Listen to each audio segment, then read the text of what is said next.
سلام علیک یا رسول اللہ۔ ان کے کرم سے مٹ ہی گئی تیرگی میری، ان کے کرم سے مٹ ہی گئی تیرگی میری، ورنہ وبال جان تھی یہ زندگی میری، ورنہ وبال جان تھی یہ زندگی میری۔ اور محمود خستہ حال کا بس ایک سوال ہے، محمود خستہ حال کا بس ایک سوال ہے، تیرے کرم کے سائے کٹے زندگی میری، تیرے کرم کے سائے کٹے زندگی میری۔ اس دعا کے ساتھ یہ فقیر اشرفی کہتا ہے، لا اقسم بہذا البلد وانت حل بہذا البلد، قسم اس شہر مقدس کی،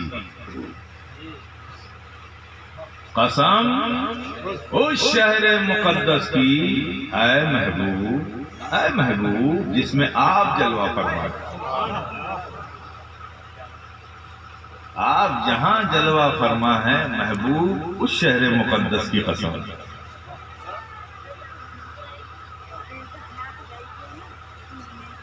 اب یہ آیت کریمہ جو ہے مکہ شریف میں جب آقا تھے تب نازل ہوئی، یہ مکی آیت ہے۔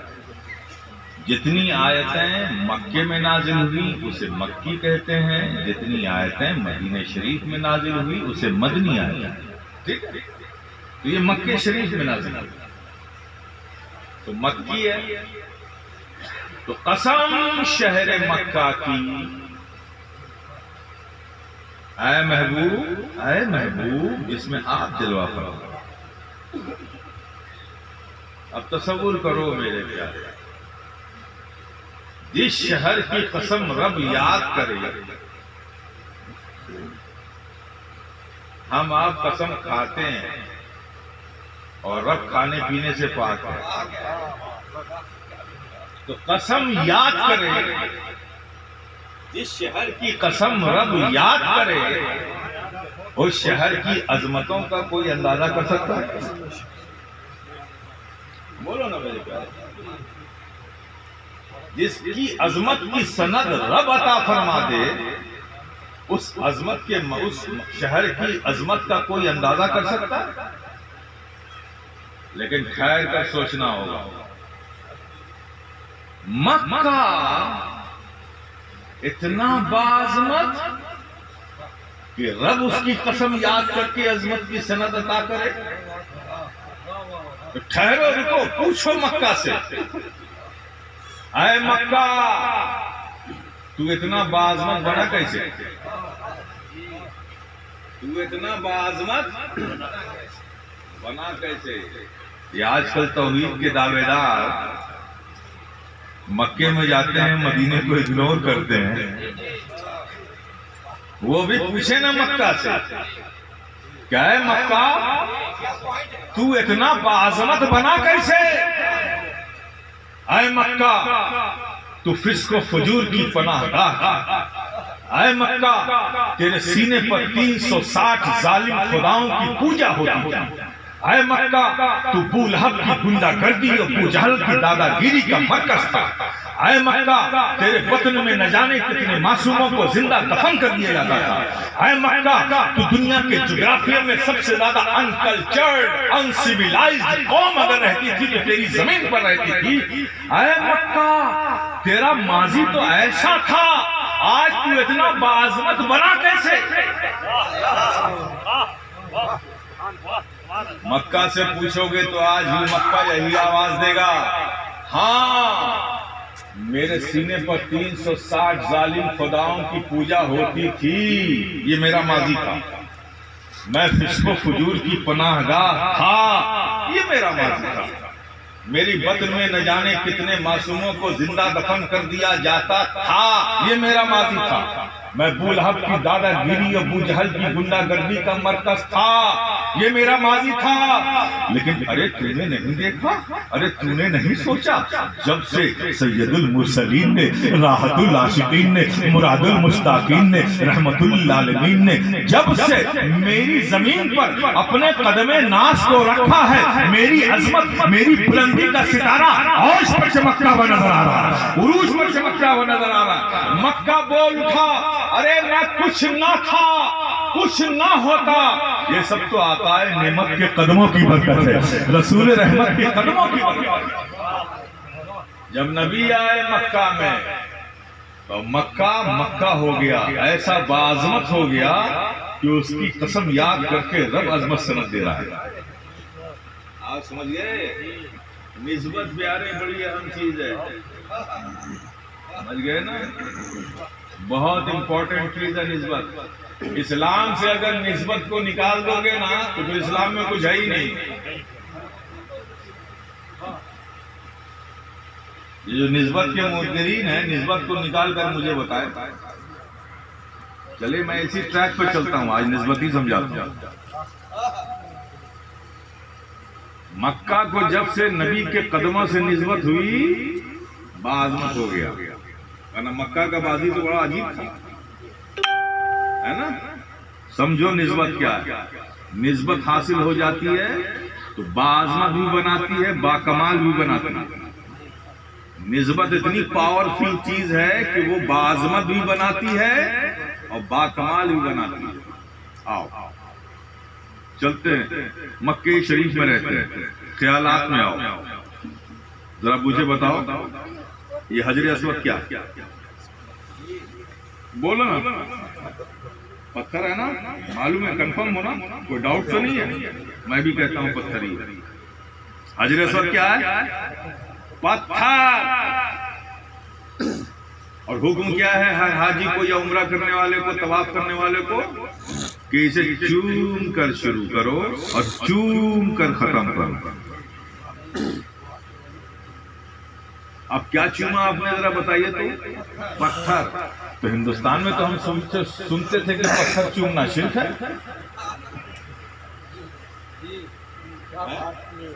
یہی تو آواز تھی نا کہ پتھر چومنا شرک ہے. کیا ہو گیا انہیں؟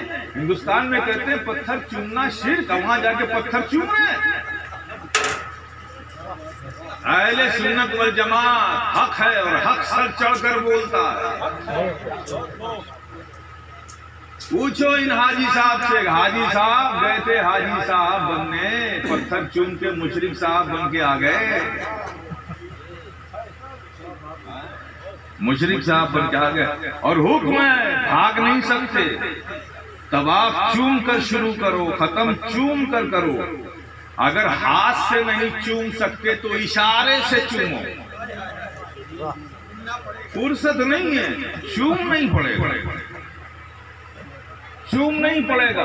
تو اگر چومنا شرک ہوتا, خواجہ کی تربت پتھر چوم رہے ہیں, محبوب الہی کی تربت پتھر چوم رہے ہیں, شرک کر رہے ہیں. ارے پتھر تو وہاں بھی ہے. اب تمہارا جواب یہی ہوگا کہ ہم نے حجر اسود کو نہیں چوما بلکہ نسبت کو چوما. تو یہی جواب یہاں بھی ہے, ہم نے تربت کو نہیں چوما, اس تربت کی نسبت کو چوما. سبحان اللہ سبحان اللہ. یہی جواب یہاں بھی ہوگا کہ ہم نے اس پتھر کو نہیں چوما جو تربت کی شکل میں, ہم نے اس نسبت کو چوما ہے, نسبت کو چوما ہے. میرے پیارے پوچھو اسلام سے, اے اسلام تو نے 360 اندر پتھر رکھے ہوئے تھے, سب کو نکال کر باہر پھینک دیا, اور یہ حجر اسود بھی وہیں رکھا ہوا تھا, یہ بھی وہیں رکھا ہوا تھا. 360 کو پھینک دیے, ایک کو دیوار کعبہ سے کیوں لگا دیا؟ جنہیں پھینکا وہ بھی پتھر, یہ بھی پتھر, آخر اس میں کیا بات تھی؟ اسلام سے پوچھو گے تو اسلام بول اٹھے گا ارے وہ پھینکنے کے لائق تھے, انہیں پھینک دیا گیا, اور جس پر مصطفیٰ جان رحمت کے لب لگ گئے ہو وہ پھینکا نہیں, وہ روح کعبہ بنایا. نعرہ رسالت، نعرہ رسالت، حضور قائد ملت، انتخاب حضور سرکار کلام، سبحان اللہ سبحان اللہ۔ جس پر مصطفیٰ جان رحمت کے لب لگ گئے ہوں وہ پھینکا جائے گا؟ ارے پھینکا نہیں، وہ تو روح کعبہ بنایا جائے گا۔ طواف کرنا ہے تو چوم کر شروع کرو، طواف ختم کرنا ہے تو چوم کر ختم کرو۔ تو حجر اسود تو حجر اسود ہی تھا، مصطفیٰ کے لب کی نسبت مل گئی تو روح کعبہ بن گیا۔ آپ ذرا دیکھو نسبت کیسی اہم چیز ہے، ورنہ پڑا تھا صدیوں سے کعبے کے اندر۔ جب کعبہ صنم خانہ بنا تھا، بت خانہ بنا ہوا تھا، تو یہ بھی وہیں کہیں پڑا تھا، کوئی چومتا تھا کیا؟ لیکن جیسے ہی مصطفیٰ جان رحمت نے لب لگائے، روح کعبہ بن گیا۔ اب صبح قیامت تک ہر حاجی کو اسے چوم کر کعبے کا طواف کرنا ہے اور چوم کر ختم کرنا ہے۔ یہ ہے نسبت کا فائدہ۔ اور سمجھا؟ چلو ابھی مکے ہی میں رہو، مدینے ابھی لے جاؤں گا۔ یہ مقام ابراہیم کیا ہے؟ بولو مقام ابراہیم کیا ہے؟ یہ بھی پتھر ہے۔ اللہ اکبر۔ اور اس کا مقام کیا ہے؟ قرآن میں اس کا ذکر، اور اس کی فضیلت کیا قرآن ہی بتاتا ہے۔ قرآن کیا بتاتا ہے؟ وَاتَّخِذُوا مِن مَّقَامِ إِبْرَاهِيمَ مُصَلًّى۔ مقام ابراہیم کی جگہ نماز پڑھنے کی جگہ تلاش کرو۔ مقام ابراہیم پر نماز پڑھنے کی جگہ تلاش کرو۔ مقام ابراہیم کیا ہے؟ پتھر۔ میں کعبے جاتا ہوں نا تو ان پتھروں کو دیکھتا ہوں تو ان کی قسمت پر مجھے رشک آتا ہے۔ یہ نسبتوں کے کیسے کیسے مزے لے رہے ہیں دیکھتے ہیں۔ میں پہنچا مقام ابراہیم پر تو میں نے دیکھا کہ اس کے سینے پر نشان قدم ہے، قدم کا ایک نشان ہے بنا ہوا۔ عالم خیال میں نے مقام ابراہیم سے پوچھا کہ یہ تیرے سینے پر کس کے قدم کا نشان ہے اور تجھے ایسا نشان لینے کی ضرورت کیا تھی؟ تو پتھر ہے، تیری تو سختی مشہور ہے۔ ہم انسانوں میں بھی کوئی پتھر دل ہوتا ہے تو مثال تجھ سے لاتے ہیں کہ تیرا دل پتھر کا۔ تو آخر کسی کے قدم کو نشان کو لینے کے لیے اتنا موم کیوں ہو گیا؟ کیا ضرورت تھی؟ مقام ابراہیم سے پوچھا تو مقام ابراہیم نے تڑپ کر جواب دیا، رے نادان یہ کسی کا نہیں، نبی کا نشان قدم ہے۔ یہ نبی کا ہے، نبی کا، اور یہ نبی کے نشان قدم ہی کا اعجاز ہے کہ آج میرا نشان باقی ہے۔ اگر میں نبی کے نشان قدم کو اپنے سینے پر نہ لیتا تو یہ آثار و منصوبات کی دشمن یہ نجدی قوم کب کی مجھے نکال کر پھینک دی۔ تو مقام ابراہیم بول اٹھا، ارے یہ نبی کا نشان قدم ہے جس کی وجہ سے میرا نشان باقی ہے، میرا نشان باقی ہے۔ کیا میسج دیا تم کو مقام ابراہیم نے؟ غور تو کرو میرے پیارے کہ جب ایک پتھر نبی کے نشان قدم کو اپنے سینے پر لے کر اپنے تحفظ کی ضمانت حاصل کر رہا ہے، تو اگر کوئی امت مصطفیٰ میں اپنے سینے میں عشق مصطفیٰ کی شمع روشن کر لے تو کون ہے جو اس کی عظمتوں کو چیلنج کر دے؟ کون ہے جو اس کے وجود کو مٹا دے؟ نعرہ تکبیر، نعرہ رسالت، عظمت مصطفیٰ، عظمت مصطفیٰ، حضور صاحب سجادہ زندہ باد زندہ باد۔ میں نے دو بات کہی تھی کہ باعظمت بھی بناتی ہے نسبت، با کمال بھی بناتی ہے۔ اب یہیں سے با کمال کا بھی دیکھو منظر۔ باعظمت مقام ابراہیم، قرآن میں ذکر، نماز پڑھنے کی جگہ تلاش کرو، رب کا حکم ہے وَاتَّخِذُوا مِن مَّقَامِ إِبْرَاهِيمَ مُصَلًّى، ہے کیا پتھر۔ اب اس کا کمال دیکھو، یہ وہ پتھر ہے جس کو جب خانہ کعبہ کی تعمیر فرما رہے تھے حضرت ابراہیم، تو جب دیوار تھوڑا اونچی ہوئی تو آج کل ہمارے ہاں تو بانس و بلی کا پیڑ بنا لیتے ہیں نا جوڑنے کے لیے، تو بانس بلی وہاں نہیں تھی اس زمانے میں. تو کیا کیا حضرت ابراہیم نے؟ یہ پتھر لے کر آئے, اس پہ چڑھ کر جب دیوار اونچی ہوئی تو اونچی دیوار پر پتھر رکھ رکھ کے جوڑنے لگے. سمجھیے نا کیا کرنے لگے؟ رکھ رکھ کر جوڑنے لگے. اور یہ کعبے کی تعمیر میں ایک مستری اور ایک مزدور تھے بس. کعبے کی تعمیر میں ایک مستری تھے اور ایک مزدور تھے. حضرت ابراہیم مستری تھے, حضرت اسماعیل مزدور تھے. یہی دونوں باپ بیٹے تعمیر کر رہے تھے. وہ پتھر اٹھا کے لا رہے تھے, حضرت ابراہیم دیوار پر رکھ رہے تھے. تو حضرت ابراہیم اس پتھر کو لائے, تھوڑا اونچا پتھر تھا, اس پہ کھڑے ہوئے تاکہ اونچی دیوار. جیسے ہی حضرت ابراہیم کھڑے ہوئے اس پتھر پر, حضرت ابراہیم کا قدم ملا, اس بے جان پتھر میں کمال پیدا ہو گیا. جیسے ہی اس کو قدم ملا نبی کا, حضرت ابراہیم علیہ السلام کا, اس میں کمال پیدا ہو گیا, جان پیدا ہو گیا. اب یہ ہوا کہ جیسے جیسے دیوار اوپر اٹھتی جاتی تھی تو حضرت ابراہیم دیوار کو جوڑنے کے لیے جب انہیں اوپر جانے کی ضرورت ہوتی تھی تو پتھر خود بخود اوپر اٹھنے لگتا تھا, اور جب نیچے آنے کی ضرورت ہوتی تھی تو پتھر خود بخود نیچے آنے لگتا تھا. اتنا کمال پیدا ہوا, اتنا کمال پیدا ہوا کہ حضرت ابراہیم کو بولنے کی بھی ضرورت نہیں پڑتی تھی. وہ حضرت ابراہیم کے ارادے کو سمجھنے لگے. وہ حضرت ابراہیم کے ارادے کو سمجھنے لگا. تو نسبت باعظمت بھی بناتی ہے, باکمال بھی بناتی ہے.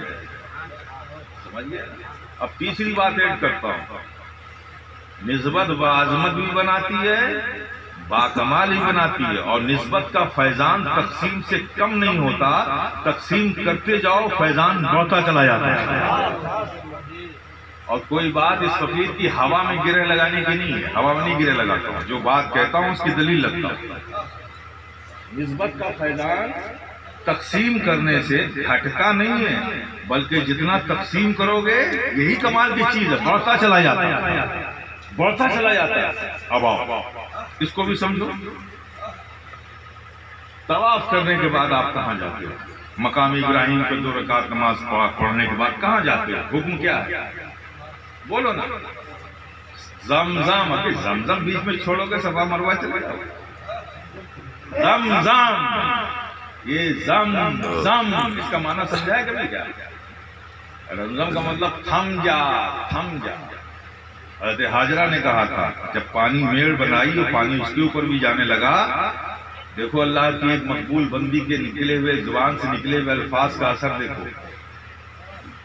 میڑ بنائی, پانی نکلنے لگا, جب بہنے لگا پانی تو آپ نے کہا زم زم, تھم جا, تھم جا. کروڑوں بلین گیلن پانی نکل گیا, تھم جا, تھم جا, وہی تھما ہوا ہے, نہ بڑھتا ہے نہ گھٹتا. آپ دیکھو, سمجھ گئے نا. تو یہ زمزم کیا ہے؟ زمزم سمجھ گئے نا. اچھا ایک بات بتاؤ, زمزم اگر آپ کو کوئی دے تو آپ اسے بیٹھ کر پیو گے کہ کھڑے ہو کر؟ اور اپنا پانی کیوں؟ ارے پانی تو پانی ہے. کیا اس کا رنگ کچھ اور ہے, اس کا رنگ کچھ اور ہے, اس کا کلر کچھ اور ہے, اس کا کلر کچھ اور ہے, اس کی جنس کچھ اور ہے, اس کی جنس کچھ اور ہے, اس کی ماہیت کچھ اور ہے, اس کی ماہیت کچھ اور ہے, اس کا ٹیسٹ کچھ اور ہے, اس کا ٹیسٹ کچھ اور ہے. دونوں تو سیم ہے, پانی تو پانی. یہ عجیب بات ہے. اپنا پانی کھڑے ہو کر ہم نے پینا شروع کیا کہ مولانا چلائے بے ادب بیٹھ کر پی, اور جیسی زمزم بیٹھ کے پینا شروع کیا پھر مولانا چلائے بے ادب کھڑے ہو کر پی. اے مولانا یہ تو بتلانا, ارے پانی تو پانی ہے, کیا کھڑے ہو کر بیٹھ بیٹھ, کیا کھڑے ہو کر بیٹھ کر, پانی تو پانی ہے. تو مولانا بتائیں گے بے ادب یہ پانی وہ پانی نہیں ہے,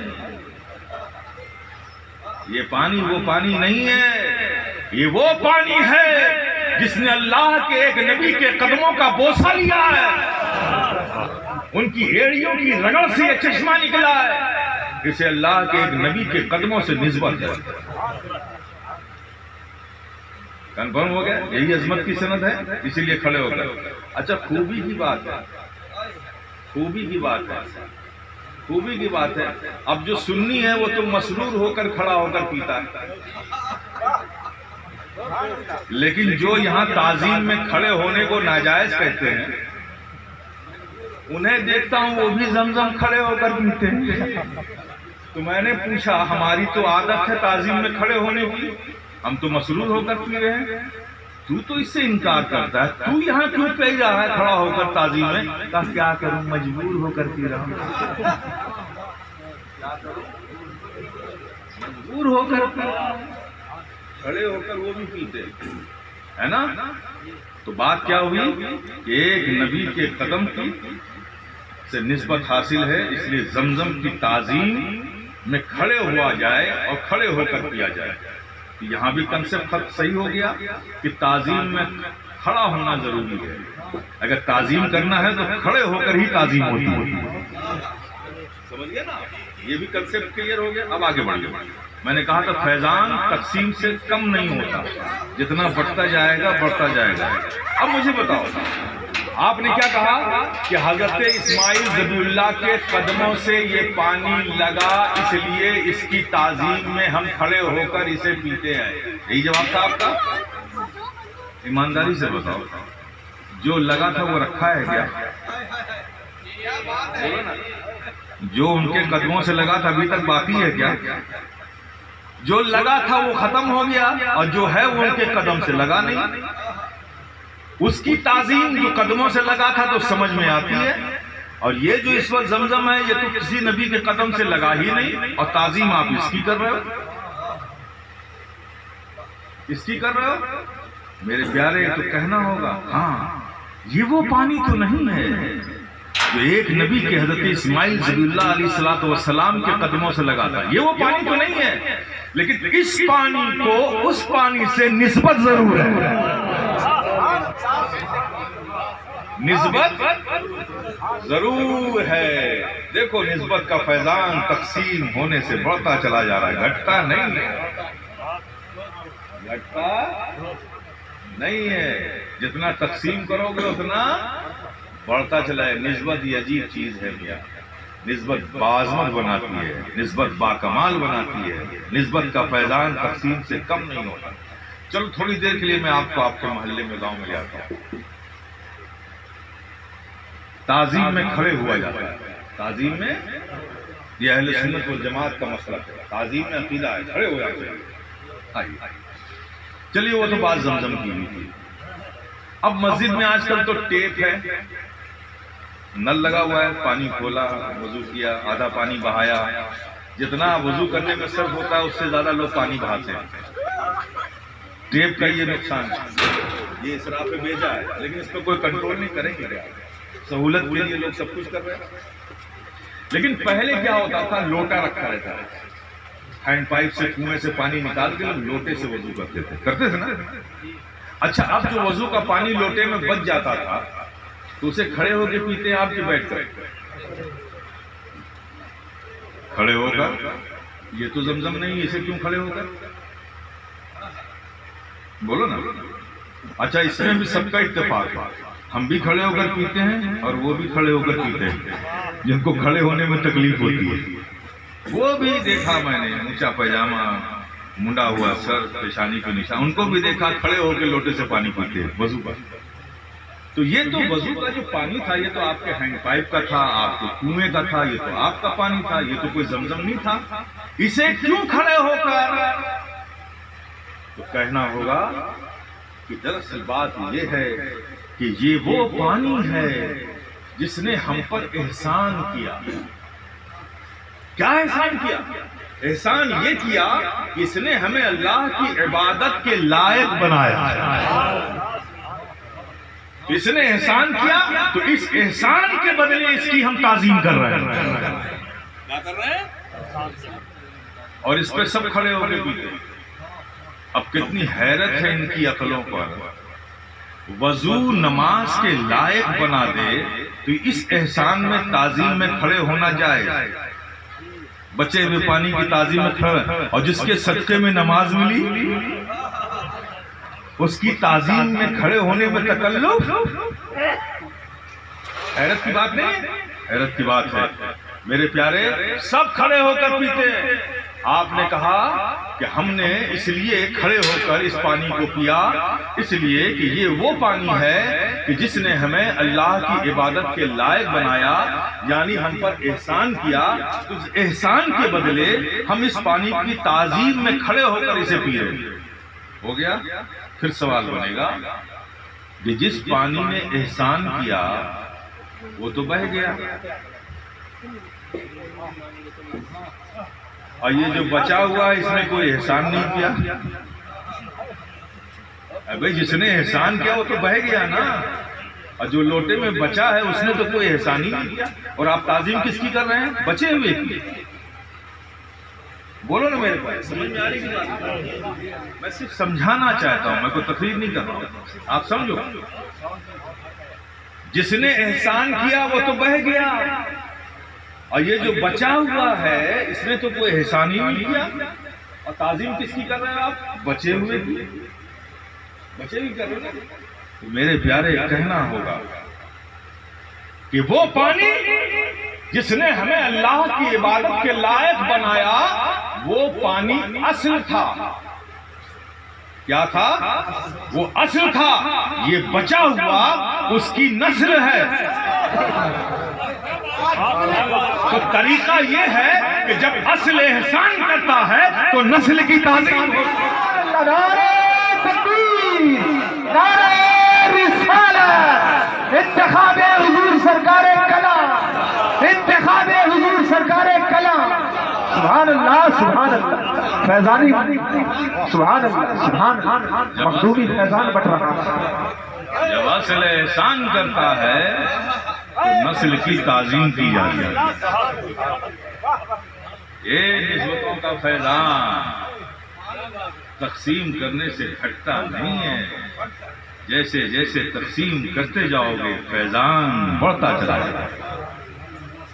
نسبتیں باکمال بناتی ہیں، نسبتیں باعظمت بناتی ہیں، نسبتوں کا فیضان تقسیم سے کم نہیں ہوتا، جیسے جیسے نسبتیں بڑھتی جائیں گی فیضان بڑھتا چلا جائے گا۔ ایک باب علی سے کیسے کیسے فیضان نکلے، جو دنیا ایمان کو فیض بانٹ رہے ہیں، کہیں غوث اعظم کی شکل میں، کبھی خواجہ خواجگاہ کی شکل میں، کہیں آقائے نقشبند کی شکل میں، کہیں آقائے سہروردی کی شکل میں، کہیں قادری سلسلہ کے بزرگوں کی شکل میں، کہیں مخدوم سمنا کی شکل میں، کہیں قطب الدین بختیار کاکی کی شکل میں، کبھی صوفی حمید ناگوری رحمۃ اللہ علیہ کی شکل میں، کہیں نصیر الدین روشن چراغ کی شکل میں، کہیں بابا فرید گنج شکر کی شکل میں، کہیں صابر کلیری کی شکل میں، کہیں محبوب الہی کی شکل میں، کہیں شیخ علاؤلق پنڈوی گنج نواد کی شکل میں، کہیں مخدوم سمنا کی شکل میں، کہیں ہم شبیہ غوث الثقلین اعلیٰ حضرت کشفی کی شکل میں، کہیں مخدوم مشائخ حضور سرکار کلا کی شکل میں، اور کہیں شیخ اعظم سید اظہار اشرف کی شکل میں۔ سبحان نعرہ تکبیر، نعرہ رسالت، فیضان اولیاء، لاکھوں اولیاء کرام روئے زمین پر ہیں، یہ سب اسی فیضان کو بانٹ رہے ہیں۔ مجھے کہیں گھٹتا ہوا تو نظر آیا، آبادی روز بڑھ رہی ہے، تو جتنی آبادی بڑھتی ہے اس سے زیادہ فیضان بڑھتا ہے۔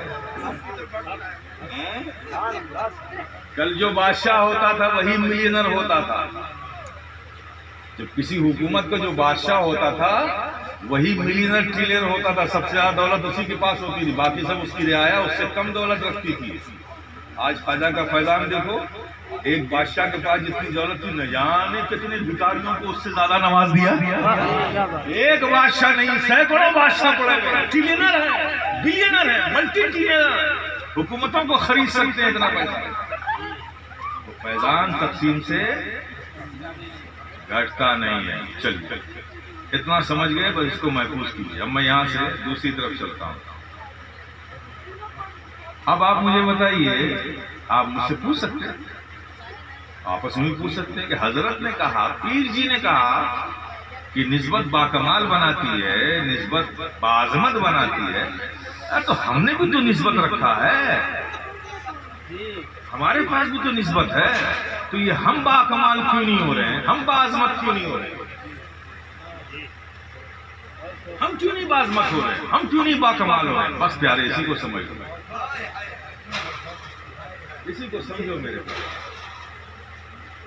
یقیناً بزرگوں کے فیضان کے سائے میں ہو، ہے نا؟ بہت تیز دھوپ ہے میرے پیارے، بہت تیز دھوپ ہے، اور ایک گھنا درخت ہے۔ اب گھنا درخت کتنی دور تک سایہ دے گا؟ جہاں تک اس کی شاخیں، ہے نا؟ اب تم اس پیڑ کے نیچے ہو تو تمہیں دھوپ کا احساس نہیں ہوگا، نہیں ہوگا نا؟ لیکن اگر تم اس پیڑ سے نکل کر باہر چلے جاؤ تو دھوپ جھلسائے گی نا۔ تو یہی تو کہتا ہوں، پیڑ ہے، نسبت ہے، کیوں اس نسبت سے نکل کے باہر دھوپ میں جاتے ہو؟ اسی سائے میں رہو نا۔ کیوں کود کے باہر جاتے ہو کہ زمانہ تمہیں تھپیڑے مارے؟ کیوں کود کے باہر نکلتے ہو ان فیضان کے سائے سے جہاں زمانہ تم کو اپنی گرفت میں لے لے اور تمہارے لیے دشواریاں پیدا کرے؟ ارے جب نسبت حاصل ہے تو اس نسبت کا حق ادا کرو، اور نسبت کا حق یہ ہے کہ جس کے ہو گئے اس کے بن جاؤ، اس کے بن جاؤ، اس کا کمٹمنٹ تم اس سے، جب تم نے اس کے عہد کر لیا، تم نے اس سے وفا کا سودا کر لیا، تو زندگی کے ہر مرحلے میں تم کو وہ چیز قائم رکھنی چاہیے۔ نسبتیں فیضان تو دیتی ہی ہیں میرے پیارے۔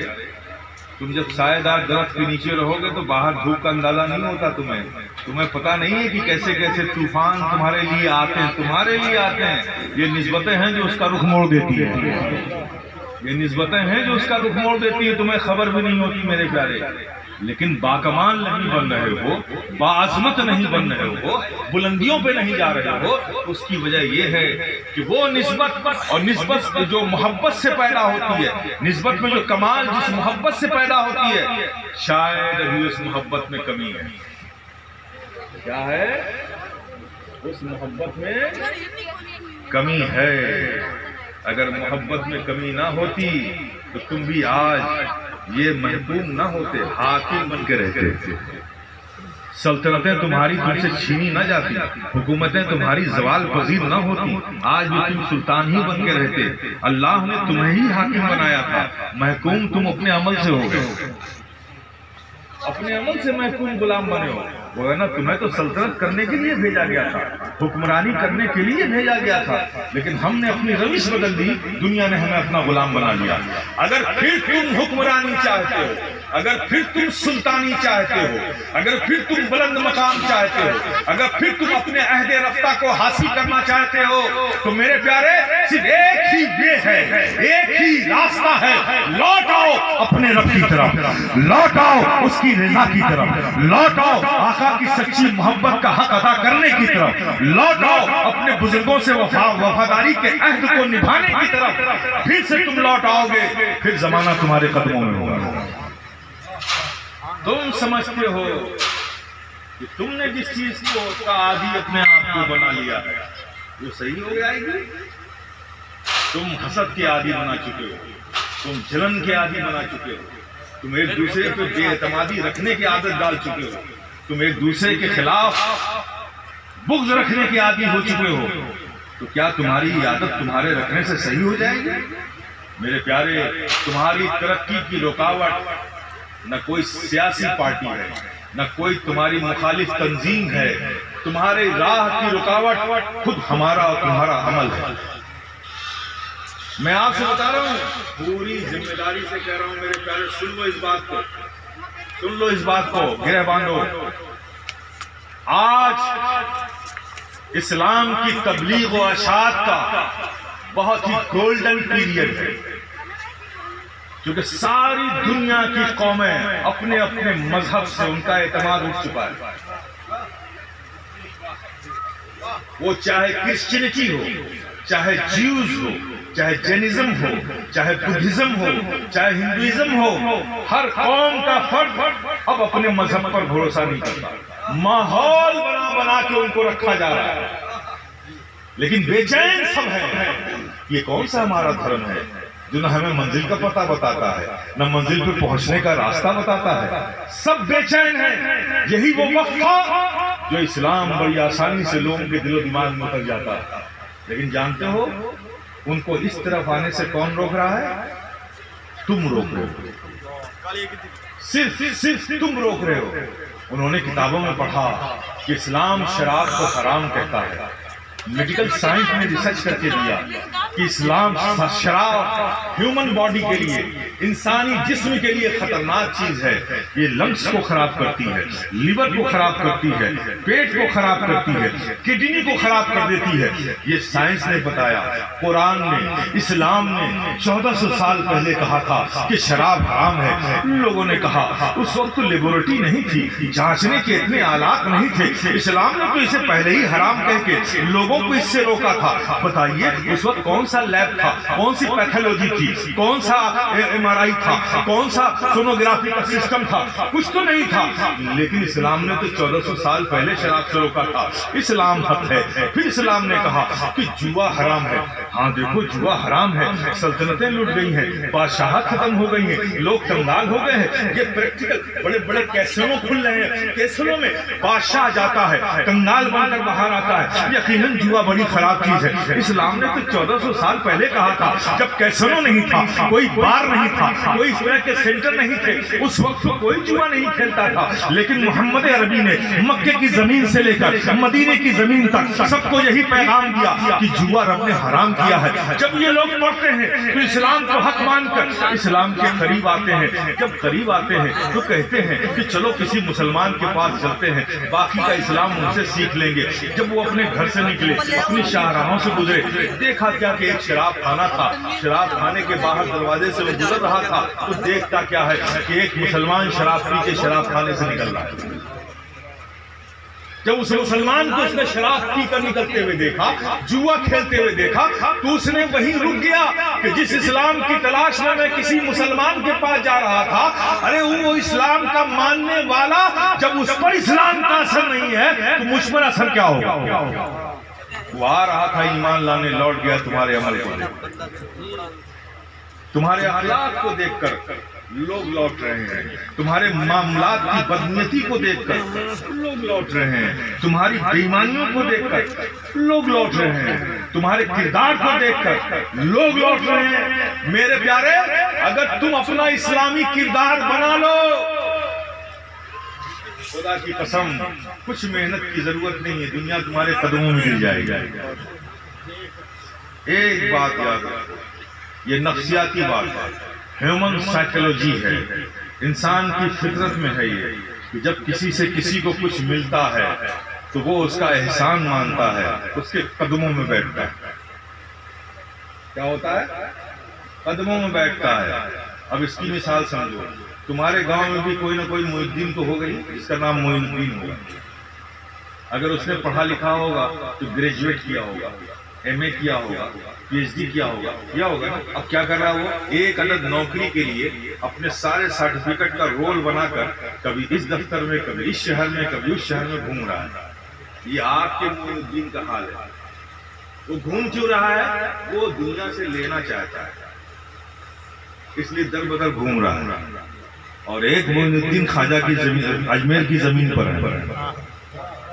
بولو نا، یہ تمہارے محلے کا معین الدین ہے جو ایک عدد نوکری کے لیے در بدر مارا پھر رہا ہے. اور ایک معین الدین اجمیر کی دھرتی پر ہے جس کی بارگاہ میں سلاطین وقت آ کے سر جھکا رہے ہیں. کیوں؟ دونوں معین الدین میں فرق کیا ہے؟ بنیادی فرق ہے کہ یہ معین الدین لینے والا ہے، وہ معین الدین دینے والا ہے. جب دینے والا ہوتا ہے تو دنیا اس کے سامنے سر جھکاتی ہے. اور تمہاری بھی تاریخ یہی تھی میرے پیارے. جب تک تم دنیا کو دے رہے تھے، دنیا تمہارے قدموں میں تھی. جب بھی تم دنیا والوں کی طرح تم نے بھی لینا شروع کر دیا، بھیک مانگنا شروع کر دیا، تو کون تمہیں ویلیو دے گا؟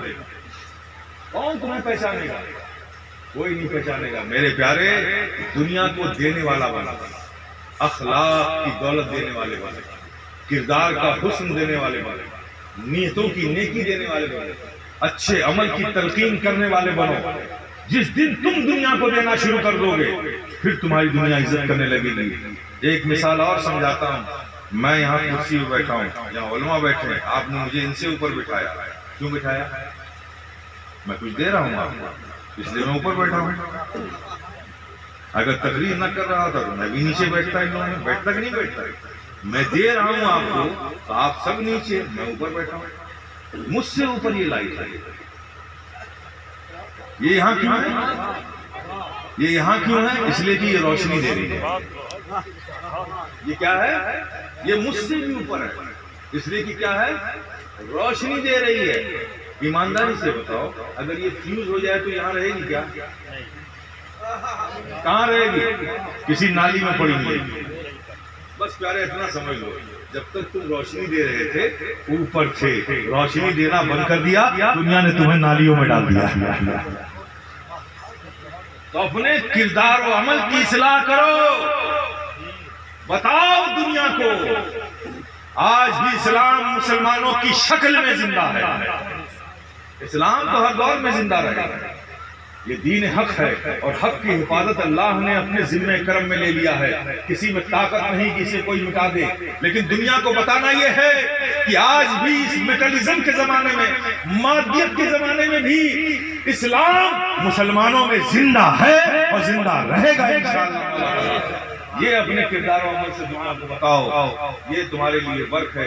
اللہ پاک ہم سب کو راہ ہدایت پر چلنے کی توفیق عطا فرمائے, صراط مستقیم پر قائم و دائم رکھے. بزرگوں کی نسبتیں ہماری زندگی کی آخری سانسوں تک ہمارے ساتھ قائم رہیں اور اسی پر ہمارا حشر ہو, اسی پر ہمارا نشر ہو.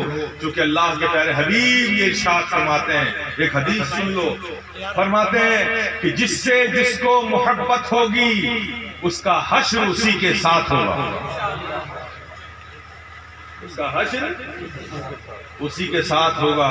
تو میرے پیارے دل پہ ہاتھ رکھ کے ذرا پوچھو اپنے دل سے, اے دل تو بتا تجھے کس سے محبت ہے؟